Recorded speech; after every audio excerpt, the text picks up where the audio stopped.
Welcome back to another episode of Self Made, The Makings of Me. I'm your host, Cleveland Baffert, and thank you guys for joining me again. Uh, we've covered like the first 2 decades of my life as I continue to tell my life story in 10-year increments. Uh, I'm about to approach the third decade of my humble beginnings and in sharing with you guys my life story and hope that it can bring about some type of insight into those lives that who may have experienced similar things as I had in my life, the struggles, the ups and downs, the traumas, the abuses, the neglects, the abandonments, etc., etc. Uh, Hopefully by sharing my story, one can glean something of value that matters, that may can help someone in their lives. And that's my goal, is to try to help someone in this world. Uh, I must admit that since the last episode, as I concluded the second decade of my life, I've been away for a while because just reliving my life can be so draining. There's a lot of stuff, if I have to be totally true with you guys, is very draining, you know, it's very exhausting and a lot of a lot of pain, you know, that I have to revisit that I really, you know, prefer not to. But in this instance, for this cause, for this purpose, I'm willing to do that and put myself or subject myself to those type of stressors or frustrations. So it be. Like I said, it's been quite a while. I had to kind of reset, if you will, and allow myself to recuperate mentally, emotionally, uh, from having gone back, over my life and in somewhat very intimate details that one doesn't normally find himself in this situation, speaking of such matters to the whole world. This is like the World Wide Web. The whole world has access to uh, this episode or these episodes that I'm developing here on video. And so, having said all of that, uh, the third decade, as I was concluding in this last episode, I went into the military, having had some uh, pretty confusing and conflicting life experiences in California. A lot of things that was challenging the very moral foundation uh, of my character, and not knowing how to, not having the real critical thinking skills to navigate my way around certain things. I found myself indulging in behaviors that was totally contrary to the essence of who I am. And so, out of that frustration and not knowing which way to go, at that point, it was a, I decided to try to bail myself out of a bad situation by joining the Army. And when I joined the Army, I, I went to basic training in Fort Leonard Wood, Missouri. And it was a unique experience for me. Uh, Very disciplined. For some reason, I needed discipline, and I responded well to discipline. Uh, when I know it was for, when I understood what it was for. And in knowing that I'm joining the Army and these drill sergeants are trying to prepare me for war and how to survive in war in the event that one is called to active duty and have to go overseas and do some fighting on the behalf of freedom. So in that aspect, I was willing to subject myself to a lot of disciplinary and uh, training that was required in order for one to prepare one to survive the tragic uh, environment of a war. So I took on I took that seriously, the training seriously, because I did want to survive in the event that I did have to go fight. I wanted to be the best soldier that I could be, whoop some butt, and kick some butt, you know what I'm saying, in the name of freedom, in the name of America, and I just wanted to be the best soldier that I can be, so I, I performed quite well in basic training. My training uh, during the period of basic training, uh, I won the trainee of the cycle of my whole battalion. I was I was awarded uh, a certificate, a commendation from the company commander uh, as being the best soldier in my entire battalion doing that basic training cycle. And I believe that what got me that commendation was when they was interviewing a handful of guys that was selected from various uh, units. And there was a question that was asked, what did I learn? What was the one thing that I learned that I thought that may have made a difference, during my training?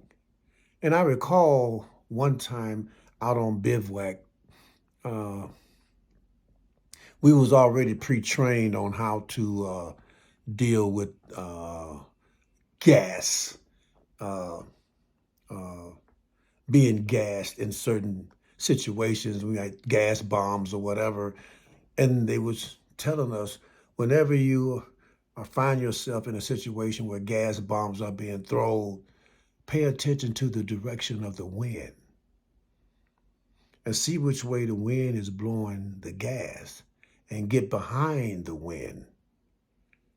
And therefore, it's blowing the gas away from you as opposed to towards you. And I remembered that. And I remember on bivouac, they did a simulation, a simulated version of that. They threw gas canisters, in our squad, and to see how we would react. But something disturbed me about that process because my drill sergeant, as opposed to allowing us to respond how we were trained to respond, he ordered us to walk through it. He ordered us to stand there and walk through the doggone gas. And I didn't like that. I was very upset because I wanted to get behind the gas so it would blow away, but he direct ordered us to walk through it. So when they asked me that question about what was the one thing that if I can change, about the training experience, what would it be? And I told them that story. I said, I was trained that if we were ever gassed in a situation, found ourselves in a situation where we were gassed, to always pay attention to which way the wind is blowing and get behind the wind so it'll blow the gas away from you. Of course we manned on our gas masks and all of that, and and immediately once it was dropping the gas, we had to put our masks on real quick. But then once you got your mask on, you got to find which way the wind is blowing, get behind it, so you won't be breathing it in. And so, and I told the company commanders, I said, my drill sergeant, they killed my whole battalion. They killed my whole platoon. They told us to walk through the stuff, man, without our masks, you know.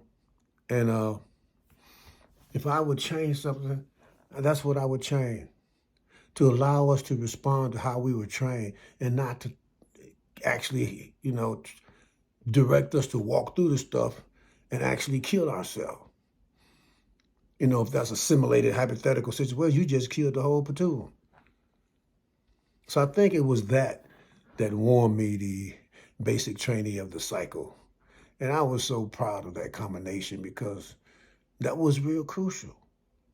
That was a very pivotal moment in our training, which the drill sergeant took advantage of his authority and just directed us to walk through the gas, and I didn't like that. So I think that would really help me, win the basic training of the cycle. I had a female drill sergeant also was a part of my platoon, and she was kind of like a mother figure to me because I really didn't take too well to male authorities, having been molested by a male neighbor early on in my younger years as a child. I never liked the male authority figures anyway. But like I say, given the fact that I was in the Army and being trained to go to war, I allowed myself to be trained the proper way by a lot of authoritarian male figures because I knew the importance of the training in the event that I was called to war. So that was a specific set aside circumstance that I allowed myself to take part in. And so, but the female drill sergeant, she was, whenever I had a problem, I would always talk to her. She was like a mother figure to me because not having a mother myself, being abandoned at 7 by my mother, I'm always looking for a mother figure in my life. So I was always looking for that female to give me that motherly advice and that motherly, warmth, if you will, that I so desperately missed, in my life, having that in my life. And so that was pretty much, in a nutshell, the gist of my basic training. I adapt pretty good, learning the cadence and the marching and, things of that nature. I adapt pretty good. I was a pretty smart guy when I really applied myself. So I picked all that up real quick, and after basic, they then they send you to AIT. AIT is where you go take your trade or your skill training. Basic is where you take your war training. AIT is where you take your MOS, your military occupation, training. And so my military occupation, my MOS, which I chose going in, was medical supply specialist. And the medical supply specialist training program was in San Antonio, Texas. I was in Fort Sam Houston in San Antonio, Texas. So that's where I went for my AIT and medical supply specialist. And I thought that was cool, I really enjoyed that, being a medical supply specialist because, just think of the TV, the classic TV movie MASH, where they had the military units and tents and stuff like that, medical tents. Yeah, we would in my occupation, we had to order an entire medical hospital to a specific war zone. This is all those things you've seen in man. We ordered that whole unit, to set it up and get it to the right places. All the equipment, all the medical supplies, the whole everything. We had to ship that to certain places around the world. And so it was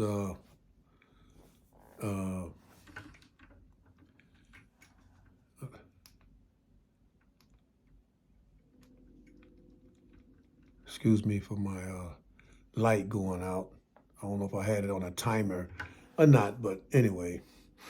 So I excelled through that MOS, the medical supply specialist, and maybe 6 to 8, maybe 8 weeks worth of training, and I really enjoyed going downtown San Antonio, and I did meet a girl there I was dating while I was there. I had some fun. We had some fun together, and I really enjoyed that experience as well.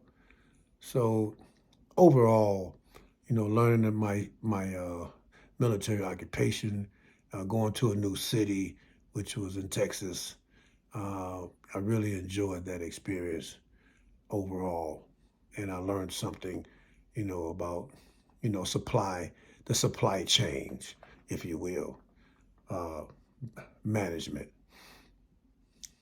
and then moving right along. I'm still around 21, uh, 2021 area. And so finally, after basic training and my MOS, a military